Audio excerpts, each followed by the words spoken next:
Salam, hər vaxtınız xeyir olsun. Bugün ədəbiyyatdan 3-cü sınaq mövzumuza baxırıq. Mövzumuz intibah dövrü Azərbaycan ədəbiyyatı 11-12-ci əsrlərdir. Daha çox Xaqani Şirvanidən və Nizami Gəncəvidən suallardır. Birinci sualdan başlayaq. Xaqani Şirvaninin gənclərə nəsihət şeiri haqqında doğru fikri müəyyən edin. Gənclərə nəsihət. 12-ci əsr Azərbaycan türkcəsində yazılıb, xeyr, fars dilində yazılıb və 11-ci əsrdədir. Ona görə bu yanlışdır. Tərbiyəvi mövzuda yazılıb, bu doğrudur. Müraciətlə başlayıb, müraciətlə bitir. Müraciətlə başlayır. Deyir, fitnə törətməyi fitnəkar cavan, fitnədir elləri dərdlərə salan. Burada müraciət var, amma müraciətlə bitmir. Ona görə də bu yanlışdır. Müəllif sonuncu beytdə öz təxəllüsünü işlədir. Müəllif öz təxəllüsünü işlədir. Deyir ki, sənətdə tək olan bu Xaqanidən gəl incə, mənalı fikir eşitsən. Amma bu təxəllüsü sonuncu beytdə işlətmir. Sonuncudan bir əvvəlkində işlədir. Ona görə bu yanlışdır. Süjetli şeirin ən gözəl nümunələrindən sayılır. Süjetli yox, süjetsiz şeirdir. Ona görə bu da yanlışdır. Cavab olur B variantı. Gəldi ikinci suala. Xaqani Şirvaninin gənclərə nəsihət əsəri əsasında tərtib olunmuş cədvəldə hansı fikirlərin yeri dəyişdirilsə, uyğunluq bərpa olunar. Məzmuna aid, formaya aid. Baxaq. Əruz vəznində yazılmışdır, bu formadır. Dostluqda möhkəm olmaq tövsiyə edilir, bu məzmundur. Nadanların tərifinə aldanmamaq tövsiyə edilir, bu da məzmundur. Lirik növdədir, formadır. Məsnəvi şəklindədir, formadır və ağıl ən böyük xəzinə hesab olunur, bu da məzmundur. Heç doğruya səhvə baxmağa ehtiyac yoxdur. 1-də formadır, 6-da məzmundur. Bu ikisinin yeri dəyişəndə uyğunluq bərpa olunur. Yəni 1 və 6 cavab olur D variantı. Baxırıq 3-cü suala. Xaqani Şirvaninin gənclərə nəsihət əsəri haqqında yanlış fikirləri müəyyən edin. Müəllif özünü bu sənətdə tək hesab edir. Bəli, bayaq da dedim. Deyir ki, sənətdə tək olan bu Xaqanidən gəl incə mənalı fikir eşitsən. Burada həm də şairin özünü məth etməsi var. Yəni, boybuxunun hündürlüyü ürəyin böyüklüyü qədər dəyərləndirilir. Xeyr, bu yanlışdır. Deyir ki, əsas olan boybuxunun hündürlüyü deyil, ürəyin böyüklüyüdür. Yəni, bu yanlışdır. Kiçiklərə nəvazişin böyüklüyü azaltmayacağı fikri irəli sürülür. Bu doğrudur. Deyir ki, bir kiçik adama nəvaziş etsən, sənin böyüklüyün getməz əlindən. Bu doğrudur. Pis insanlar tülkü ilə müqayisə olunur, tülkü ilə müqayisə olunmur. Əqrəblə, ilanla müqayisə olunur. Ona görə bu yanlışdır. Müəllifin fikrincə hər insan tərifə layiq deyil. Bəli, bu da doğrudur. Deyir ki, nadan insanı tərifləmə, çünki əgər tərifləsən özünü yoldaşın yox, əmioğlun sanar. Ona görə də cavab olur burada 2 və 4, yəni D variantı. Baxırıq 4-cü suala. Gənclərə nəsihət əsəri əsasında uyğunsuzluq. Ağıl ən böyük ustaddır. Burada var. Deyir ki, dünyada ağıl tək bir ustad varmı? O bir qul yanında şagird olarım. Bu doğrudur. Dostluq cənnət çiçəyidir. Bu belə deyil. Ona görə cavab B-dir. Burada belə bir məqam var ki, deyir ki, dostun cənnət ağacını qırsa belə, sən əl çək ondan. O ağaca toxunma. Yəni dostluğa qarşı çıxma. Ona görə də bu məqam var. Amma dostluq cənnət çiçəyidir deyə bir ifadə yoxdur. Ona görə bu yanlışdır. Etibar cana dərmandır, bu ifadə var. Fitnə illəri dərdlərə salır, bu da var. Hiylə oğurluqdur, bu da var. Deyir ki, hiylə oğurluqdur, xoşsa əvvəli, oğrunun axırda kəsilər əli. Ona görə də burada olur cavab, deməli B variantı. Baxırıq 5-ci suala. Yenə gənclərə nəsihət əsərində verilən tövsiyələr. Heç kimlə vəfa görməsən belə vəfalı ol. Bu var. Deyir ki, bu gün yoxdursa da kimsədə vəfa, vəsiyyət edirəm, olma bivəfa. Nəsihətlərə qulaq as, bu da var. Nadanların tərifini qəbul et, onları qırmaq, xeyr bu yoxdur. Övlad kimə hər zaman etibarlı ol. Burada övladlıqdan ümumiyyətlə danışılmır, dostluqdan danışılır. Pis adamlardan özünü qoru, bu da var. Son beytdə sənətdə hər zaman tək ol. Belə bir tövsiyə yoxdur. Sadəcə Xaqani özü haqqında bu ifadəni deyir. Gənclərə belə bir tövsiyə eləmir. Cavab olur 1, 2 və 5. Yəni D variantı. Nizami Gəncəvinin Yaralı uşağın dastanı əsərinə bağlı uyğunluğu müəyyən edin. Uşağın dostu, uşağın düşməni. Uşağı quyuda gizlətməyi təklif edir uşağın dostu. Yaralı uşağın atasını köməyə çağırır uşağın düşməni. Fikirləşir ki, yəqin ki məndən biləcəklər. Ona görə də yaxşısı odur ki, uşağın atasını çağırım. Bircə fəaliyyət təklif edir uşağın dostu. Digər uşaqlara deyir ki, gəlin uşağı quyuya ataq. Yaralı uşağı müalicəyə aparmağı təklif edir. Bu heç birinə aid deyil. Çıxış yolunu tapır uşağın düşməni. 1-ə A-C, 2-ə B-yi. Cavab A variantı. Baxırıq 7-ci suala. Nizami Gəncəvinin Yaralı uşağın dastanı əsəri əsasında cədvələ uyğun fikirləri müəyyən edin. Səbəb nəticə cədvəlidir. Uşaqlar həmişə dəcəllik etdiyi üçün zərər çəkmiş uşağa dərs vermək istəyirlər. Bu hissə yuxarı hissə doğrudur, amma bu hissə yanlışdır. Uşaqlar dəcəllik etdiyi üçün uşaq zərər çəkir, amma ona dərs vermək istədikləri üçün quyuya atmırlar. Nəticə hissəsi də tamamilə yanlışdır. Deyir uşağın əl qolunu bağlamağı düşünürlər. Xeyr, quyuya atmağı düşünürlər. Ona görə də bu yanlışdır. Uşaqlar hadisə ilə bağlı xəcalətli qalmaqdan qorxurlar. Ona görə də zərər çəkmiş uşağı quyuya atmaq istəyirlər. Bu doğrudur. Tam dəqiq ifadədir. Uşaqlar zərər çəkmiş uşaqdan intiqam almaq istəyirlər. Xeyr, intiqam məsələsi yox idi. Uşağın düşmənini çıxılmaz vəziyyətə salmağa çalışırlar. Belə bir məsələ də yox idi. Onların heç ağlından keçmirdi bu məsələ. Uşaqlardan biri fəlakətin onun üzərində qalacağından qorxur. Bəli, bu uşağın düşməni idi. Ata oğlunun yaralanması haqqında məlumatlandırılır. Bu da düzdür. Uşağın düşməni atasına gedir deyir, həmin uşağın atasına. Cavab olur 2 və 4. D variantı. Baxaq 8-ci suala. Nizami Gəncəvinin Yaralı Uşağın Dastanı əsərinin ideyasına aid olmayan fikri müəyyən edin. Etibarsız dostdan ağıllı düşmən yaxşıdır. Bu var, yəni əsərin ideyası elə budur. Bir dəli bir quyuya daş atdı, 40 ağıllı çıxara bilmədi. Xeyr, burada dəli ağıllı məsələsi yoxdur. Dost seçimində diqqətli ol, bu da var. İstedadlı kor istedadsız ağıllıdan daha yaxşı görür. Burada istedad məsələsinə ümumiyyətlə toxunulmur. İnsan ancaq elm və biliklə ucala bilər. Burada ağıl məsələsinə toxunulur, elm və biliyə yox. Deyir, hansı insanda ağıllılıq cövhəri varsa, o insanda yəni gələcəyi də parlaq olar, amma elm və bilik məsələsi deyilmir. Burada ağıllı olmaq deyilir. Ona görə cavab olur 2, 4, 5. D variantı. Baxırıq 9-a. Nizami Gəncəvinin Yaralı Uşağın Dastanı əsərində hansı hadisə daha əvvəl baş verir? Yaralı uşağın atasının köməyə gəlməsi ən sondadır. Xəsarət alması bu əvvəllərdədir. Düşməninin qəti qərarı gəlməsi bu xəsarət almasından sonradır. Dostlarının qərarı bu da xəsarətdən sonradır. Yoldaşlarının qəmə batması elə o da xəsarətə görədir. Yəni birinci olan xəsarət almasıdır elə. Cavab B variantı. 10-cu sualda deyir ki, rübainin məzmunu Sultan Səncər və Qarı əsərinin süjetinin hansı mərhələsinə uyğundur? Sultan Səncər və Qarı. Yolda darğa mənə rast gəldi dünən, əlində tutduğu çubuqla bərkdən, döyürdü qəzəblə o bir qadını, tamaşa edirdi hər yoldan ötən. Bu Sultan Səncər və Qarının düyün hissəsinə aiddir, düyün. Düyün də Zavyaska hissəsidir. Qarı gəlir, deyir ki, bir darğa gəldi, məni evimdə döydü, söydü, soruşdu ki, cinayətkar hardadır, mən də bilmirdim hardadır. Ona görə də mənə əziyyət verdi, insanların içində saçımı əl atdı, məni yerə yıxdı və bu formada başlayır danışmağa. O hissə artıq düyün mərhələsidir. Ona görə onda cavab olur Y variantı. Nizami Gəncəvinin Sultan Səncər və Qarı əsəri ilə bağlı yanlış fikirləri müəyyən edin. Sultan Səncər və Qarı əsəri ilə bağlı yanlış fikirlər. Hökmdar aləmləri açan açar olmalıdır. Fikri vurğulanır. Bu doğrudur. Deyir ki, sən aləmləri açmağa bir açarsan, dünyada zülm etməyəmi yaranmış məgər insan? Qarı Sultan Səncəri dövlət işlərinə rüşvətxor insanlara etibar etməkdə ittiham edirdi. Xeyr, elə birbaşa Sultan Səncərin özünü ittiham edirdi. Başqalarına etibar etməkdə yox. Günahı elə başda onda görürdü. Qarı şaha hökmdarlıq missiyasında ata-babasından qalan vətəni qorumalı olduğunu söyləyir. Belə bir məsələ yoxdur, ata-babasından qalma deyə bir hissə yoxdur. Qarı inanır ki, darğanın zülmündən şahın xəbəri yoxdur. Xeyr, tam əksinə bütün günahları şahda görürdü elə. Şair göstərmək istəyir ki, hər kəs əkdiyini biçəcək, qiyamətdə əməlinin cavabını verəcək. Bu doğrudur. Deyir ki, ey şahdada çatmasan, qəlbim olurkən kabab, qiyamətin günündə çəkilər səndən hesab. Qarı şaha hökmdarlıq missiyasında haraya yetişməli, yaralara məlhəm qoymalı olduğunu söyləyir. Bu da doğrudur. Deyir ki, şah olmusan ki, haraya yetişəsən, yaralara məlhəm qoyasan. Cavab olur 2, 3 və 4. Yəni B variantı. 12-ci sualda deyir ki, Nizami Gəncəvinin Sultan Səncər və Qarı əsəri ilə bağlı doğru fikri müəyyən edin. Qarı padşaha vilayətlərə vicdanlı adamlar təyin etməyi məsləhət bilir. Xeyr, təyin etməyi məsləhət bilmir. Belə bir məsələ yoxdur orada.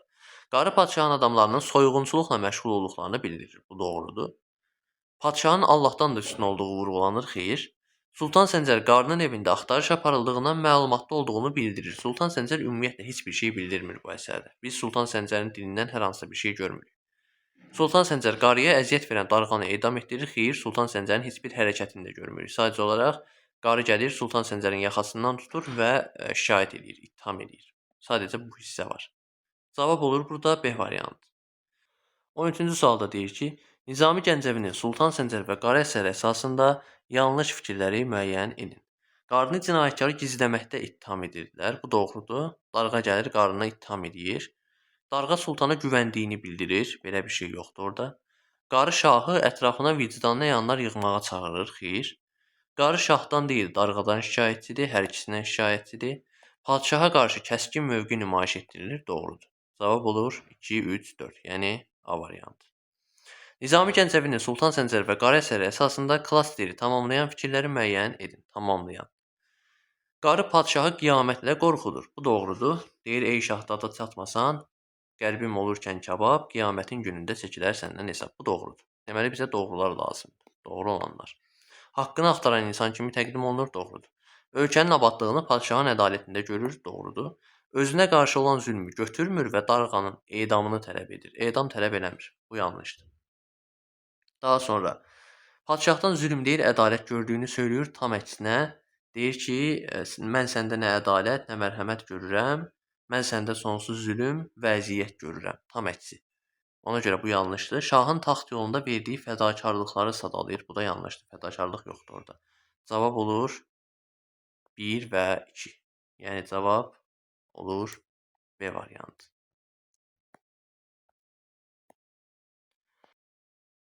15-ci sualda deyir ki, sual işarəsinin yerinə hansı əsərin adını yazmaq olar? Xəmsə müəllifinin əsəridir, yəni Nizami Gəncəvinin ictimai mövzudadır. Türklərin dövlətçilik ənənəsi xatırlanır, mənzum hekayədir. Buna görə, əsasən buna görə bunu götürə bilərik Sultan Səncər və Qarı. Burada türklərin dövlətçiliyi ənənələri vurğulanır. Deyir ki, bir zamanlar türklərin çox yüksəkdi dövləti, bəyənildi hər yanda ölkəsi ədaləti. Zalımlığın bəllidir, işin peşən talandı. Sən ki hintli quldursan, türk olmağın yalandır. Burada türklərin dövlətçiliyi ənənəsi xatırlanır. Daha sonra Sultan Səncərin müqayisəsində ölkənin nə qədər pisə getdiyi deyilir. Axırda da Qarı deyir ki, sən türk deyilsən. Türklər bu qədər yüksək dövlətçilik ənənələri qoyub. Sən hintli quldursan. Onu hintli quldur adlandırır. Yəni bu hissə əhəmiyyətli hissədir əsərlə bağlı. Cavab olur B variantı. 16-cı sualda deyir ki, Euler-Venn diaqramında sual işarəsinin yerinə yazıla bilməz. Sual işarəsi ortadadır. Yəni həm gənclərə nəsihətə aiddir, həm yaralı uşağın dastanı, həm də Sultan Səncər və Qarıya. İntibah dövrünün əsəridir. Bəli, üçü də intibah dövrüdür. Tərbiyəvi məzmundadır. Üçü də tərbiyəvidir. Epik növdə yazılmışdır. Gənclərə nəsihət lirik növdədir. Bu yanlışdır. Nizami Gəncəvi yaradıcılığının məhsuludur. Gənclərə nəsihət Xaqaninindir. AA, BB, CC şəklində, yəni məsnəvi şəklində qafiyələndir, doğrudur. Hökmdar obrazı yaradılmışdır. Bu doğrudur, amma Sultan Səncər və Qarı üçün doğrudur. Gənclərə nəsihətdə yoxdur, yaralı uşağın dastanında yoxdur. Cavab olur 3, 4 və 6. A variantı. Nizami Gəncəvinin İskəndərnamə əsərindəki İskəndər və Nüşabə surətlərinin hər ikisinə aiddir. Ədalətsiz olsa da zalım deyil. Xeyr, heç biri ədalətsiz deyil. Müsbət obraz kimi, bəli, ikisi də müsbət obrazdır. İdarəçilikdə qadın fəaliyyətinə üstünlük verir. Bu Nüşabəyə aiddir, İskəndərə yox. Sarayda təşkil olunan məclisin iştirakçısı olur, ikisi də. Öz əsil nəcabəti ilə öyünür, fəxr edir. Xeyr, bu da aid deyil. Cavab olur 2 və 4. Y variantı yəni. Nizami Gəncəvinin İskəndərnamə əsərinin məzmunu ilə bağlı hadisələrin düzgün ardıcıllığını, yəni xronologiyasını soruşur. İskəndər Dara ilə döyüşmək üçün ordu toplayır. İskəndər əhalini Yəduslardan qurtarmaq üçün şimalda sədd çəkdirir. İskəndər anasına məktub yazır. Misirlilər İskəndərdən kömək istəyirlər. Daranın sərkərdələri İskəndərin yanına gəlirlər. Deməli, birinci olan Misirlilərdir. Misirlilər İskəndərdən kömək istəyirlər. Pələngər onlara zülm eləyir. İskəndər Pələngərlə döyüşməli olur. Pələngərə qalib gəlir. Oradan götürdüyü qənimətlərin bir qismini Daraya göndərir. Amma Dara narahat olur. Çünki İskəndər artıq böyüməyə başlayıb. Ona görə də İskəndərə qarşı çıxmaq istəyir. Və iş elə gətirir ki, bunların arası pozulur və İskəndər Dara ilə döyüşmək üçün ordu toplayır. Daha sonra bir neçə gün müharibə eləyirlər, bir müddət müharibə gedir. Hər iki tərəf də bir-birinə qalib gəlir. Daranın sərkərdələri İskəndərin yanına gəlirlər ki, bəs biz Daranı öldürə bilərik. İskəndər başda güvənmir onlara. Ona görə də əslində çox da əhəmiyyət vermir. Deyir ki, hə, yaxşı, gedib öldürün. Onlar gedirlər, Daraya səhv koordinat verirlər müharibə ərzində. Daranı özləri ilə birlikdə aparırlar, orada ona xəyanət edirlər və yaralayırlar.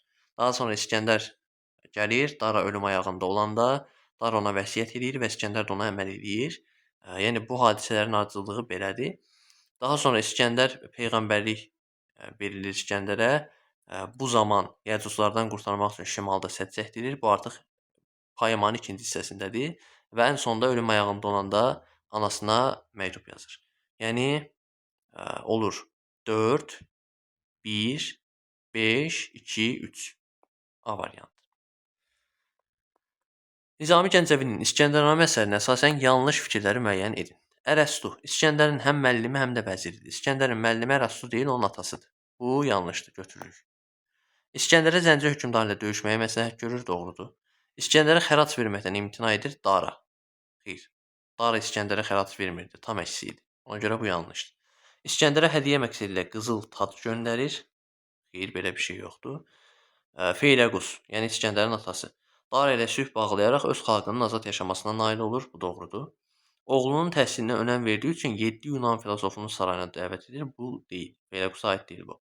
Cavab olur 1, 3, 4 və 6. B variantı. 20-ci sualda deyir ki, İskəndərnamə əsərinin məzmunu ilə bağlı yanlış fikirləri müəyyən edin. İskəndərin gəlişini eşidən Nüşabə çətin vəziyyətə düşür. Xeyr, Nüşabə çətin vəziyyətə düşmür. Hazır olur buna. Nüşabə İskəndəri öz sarayına dəvət edib onu böyük hörmətlə qarşılayır. Nüşabə İskəndəri dəvət eləmir. İskəndər Bərdiyə gəlir, görür ki, çox yaxşı yerdir, çox gözəl yerdir. Soruşur ki, buranın hökmdarı kimdir? Deyirlər ki, bir qadındır. Ona da maraqlı gəlir və ona görə elçi formasında Nüşabənin sarayına gəlir.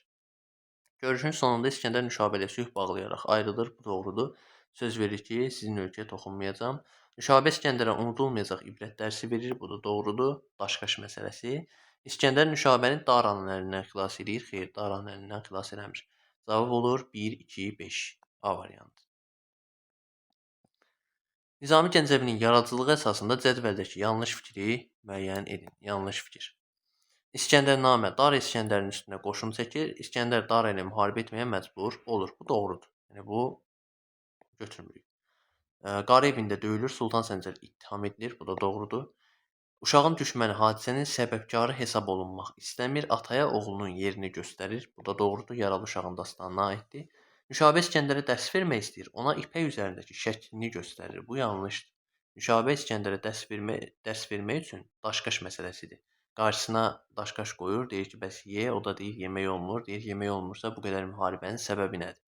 Dərs vermə məsələsi odur, ipək üzərində şəkil göstərmək deyil. Qarı türk oğluna ədalətsizliyi yaraşdırmır. Onu Hindli quldur adlandırır. Bu da Sultan Səncər və qarıya aiddir. Cavab olur, deməli, D variantı.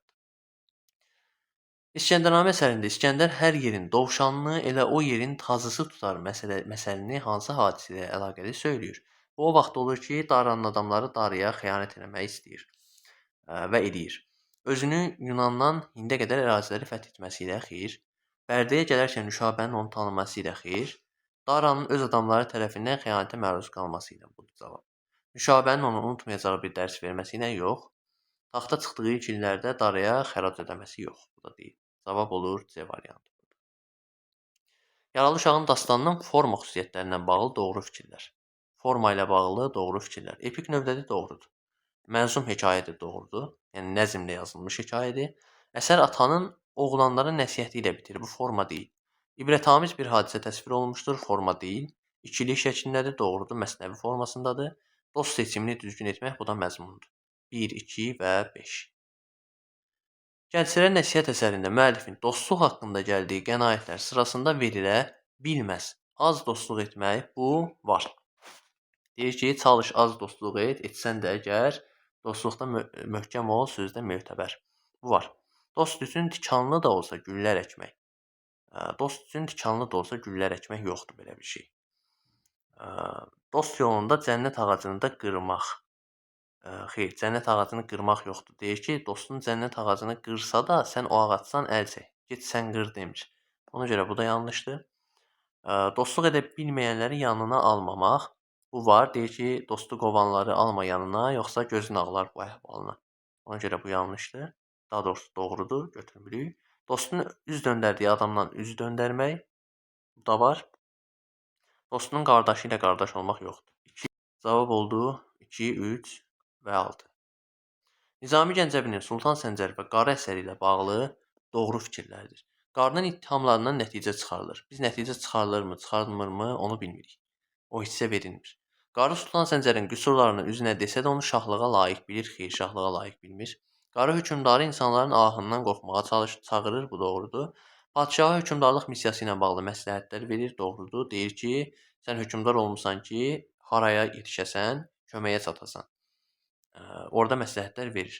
Şahın cavanlıqda göstərdiyi hünər məsələsi də əsərdə yoxdur. Cavab olur 3 və 4.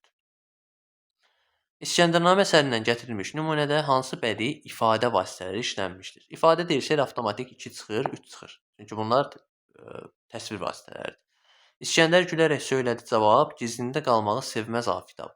Yararmı döyüşdə böyük İskəndər, adi quldur kimi qazanır zəfər. Burada var inversiya. İskəndər gülərək cavab söylədi. Yerləri dəyişikdir. İnversiya var, götürürük. Və burada bir də var bədii sual bu hissədə. Yararmı, yəni yaraşarmı döyüşdə böyük İskəndər, adi quldur kimi qazana zəfər. Burada da bədii sual var. Cavab olur 4 və 5. Nizami Gəncəvinin əsərləri əsasında uyğunluğu müəyyən edin. Xosrov və Şirin, İskəndərnamə, Leyli və Məcnun. Baxaq. Deməli, yazaq 1, 2, 3. 1 Xosrov və Şirindir, 2 İskəndərnamədir, 3 Leyli və Məcnundur. Məhəbbətin şahı dəyişdirməsi. Bu Xosrov və Şirindir. Şirinin məhəbbəti Xosrovu dəyişdirir əsərin sonlarında. Həyat insan və insanın cəmiyyətdəki vəzifələri. Bu İskəndərnamənin ikinci hissəsidir. Sənət və sənətkara məhəbbət, belə bir şey yoxdur. Baş qəhrəmanın ölümü ədalətin təntənəsi. Ədalətin təntənəsi deyə bir məsələ yoxdur İskəndərnamədə. Yəni onun ölümü ədalətin təntənəsi deyə bir ifadə yoxdur. Məhəbbət mövzusundadır. Qədim ərəb əfsanəsidir. Bu da təbii ki, Leyli və Məcnundur. 1A, 2B, 3 də olur Y.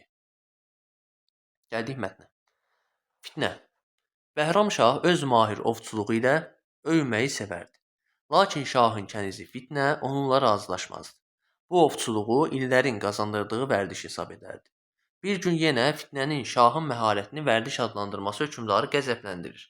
Vəzirinə Fitnəni edam etdirməyi əmr edir. Fitnə yeni çiçək açmışdı. Gənc və gözəl idi. Vəzirin şahdan çəkinməyən bu qızcığazı öldürməyə əli gəlmir. Vəzir Fitnəni öz sarayına gətirir. Fitnə sarayda darıxmasın deyə balaca bir buzovla oynayır. Hər gün buzovu çiyninə alıb pilləkənlərlə eyvana qaldırır, sonra aşağı düşürür. Günlər keçdikcə buzov böyüyüb olur, div boyda. Amma Fitnə yenə onu asanlıqla eyvana qaldırır, sonra geri gətirirdi. Bir gün vəzir şahı evinə qonaq çağırır. Onlar yeyib içəndən sonra vəzir deyir: Evimdə al yanaqlı gözəl bir qız yaşayır. Şir kimi qüvvətlidir. Hər gün nəhəng bir öküzü boynunda eyvana çıxarır, özü də bir nəfəsə. Bəhram Şah bu sözə inanmır. Fitnə üzünə niqab salır, öküzü boynuna alıb düz eyvana qaldırır. Bunu görən Bəhram deyir: Görünür öküz balaca olandan qız bu işə vərdiş edib. Ona görə də bu güclü olmaq deyil. Fitnə üzündən niqabını götürüb şaha deyir: Çox qəribədir. Öküzü qaldırmaq vərdişdəndir, amma ov ovlamaq məharətdən. Bəhram Fitnəni tanıyır, onun sağ olmasına sevinir. Sarayına gətirib Fitnə ilə evlənir. Nizami Gəncəvinin 7 gözəl poemasından bir hissədir. Baxaq 28-ci suala. Əsərlərdəki qadın obrazları əsasında Venn diaqramını tamamlayın. Qarı, Sultan Səncər və qarıdakı bir də Fitnə. Ortaya yazmaq olar ki, hər iki obraz cəsur obrazı idi. Hər iki obraz şaha sözünü deyə bilirdi. Hər ikisi də şahın qarşısına çıxır və şaha sözünü deyə bilir. Qarının spesifik xüsusiyyətlərini yazmaq olar ki, qarı yaşlı idi yazmaq olar. Qarı daha kəskin idi yazmaq olar. O şahı daha kəskin ittiham edirdi. Daha sonra nə yazmaq olar? Qarının şahın adamları ilə problemi var idi. Şahın adamları ilə problemi var idi. Adamları ilə problemi var idi. Ədavəti var idi, yəni darğa ilə. Daha doğrusu darğanın qarı ilə. Yəni nəticədə aralarında bir problem var idi. Fitnə cavan idi. Fitnə daha yumuşaq şəkildə dərs verirdi. Yəni Fitnə ittiham etməkdən daha çox dərs verirdi. Və Fitnə şahın adamları ilə, yəni şahın vəziri ilə arası yaxşı idi. Yəni şahın vəziri onu xilas edir. Qarı kimi onun şahın adamları ilə problemi yox idi. Bunu yazmaq olar, əlavə fikirlər varsa da, onda doğrudursa, onları da qeyd etmək olar. Gəldi 29-cu suala. Altından xətt çəkilmiş cümlələrdə hansı təsvir ifadə vasitələrinin işləndiyini yazın. Baxaq. Nümunə budur. Günlər keçdikcə buzov böyüyüb olur div boyda. Nümunənin özünü yazmayacağam, sadəcə div boyda yazım. Ona uyğun baxaq. Bədii təsvir ifadə vasitəsinin adı. Burada inversiya da var. İnversiya. Göstərim inversiyanı. Günlər keçdikcə buzov böyüyüb olur div boyda. O deməkdir ki, günlər keçdikcə buzov böyüyüb div boyda olur. Sözlərin yeri dəyişib. Burada inversiya var. Bir də buzovun böyüyüb div boyda olmağı mübaliğədir. Şişirtmədir. Mübaliğə də var. Əsaslandırma olaraq inversiyayı yazmaq olar ki, sözlərin yeri dəyişir. Sözlərin yeri dəyişib. Və ya yazmaq olar ki, mübaliğə kimi də ki, şişirtmə var. Şişirtmə var. Yəni, buzov divə bənzədir. Yəni, div kimi görülür. İkinci nümunə deyir ki, evimdə al yanaqlı gözəl bir qız yaşayır, şir kimi qüvvətlidir. Bunu da yazaq, şir kimi qüvvətlidir. Şir kimi qüvvətlidir. Burada elə əslində kimidən başa düşmək olur ki, bu təşbihdir. Niyə təşbihdir? Çünki qız şirə bənzədilir. Yəni, özündən daha güclü bir varlığa bənzədilir. Ona görə birə inversiya da yazmaq olar, mübaliğə də yazmaq olar. İkinciyə cavab təşbihdir. Baxırıq növbəti sonuncu suala. Əsas mətndə çərçivədəki mətni müqayisə edin. Hünərin səfası acıdır müdam, odur hünər suyu içmir bir adam. Alçaq adamların cəhalət odur hünəri küləyə vermişdir, tamam. Əsərlərin məzmun oxşarlığı budur ki, həm fitnədə, həm də burada hünərli olmaq tövsiyə edilir. Hünərli olmaq tövsiyə edilir. Hünərin əhəmiyyəti vurğulanır. Yəni, cəsarətin əhəmiyyəti vurğulanır. Məzmun olaraq bunu yazmaq olar. Ya da buna bənzər başqa şeylərdir. Forma fərqini yazmaq olar. Forma fərqini yazmaq olar ki, fitnə əsəri epik növdədir. Növ olaraq epik növdədir. Hekayədir. Hekayə olduğu üçün təhkiyə şəklindədir. Və nəsrlə yazılıb. Bunları qeyd etmək olar. Çərçivədəki mətn lirik növdədir. Yəni, bu şeir, yuxarıdakı şeir. Lirik növdədir. Lirik növdədir. Daha sonra nəzm şəklindədir. Nəzm şəklində. Burada həm də rübaidir yazmaq olar. Niyə rübaidir? Çünki həm Məhsəti Gəncəvidir müəllifi, həm də ki, digər xüsusiyyətlərinə görə buna rübai demək olar. 30-cu sualda bu qədər.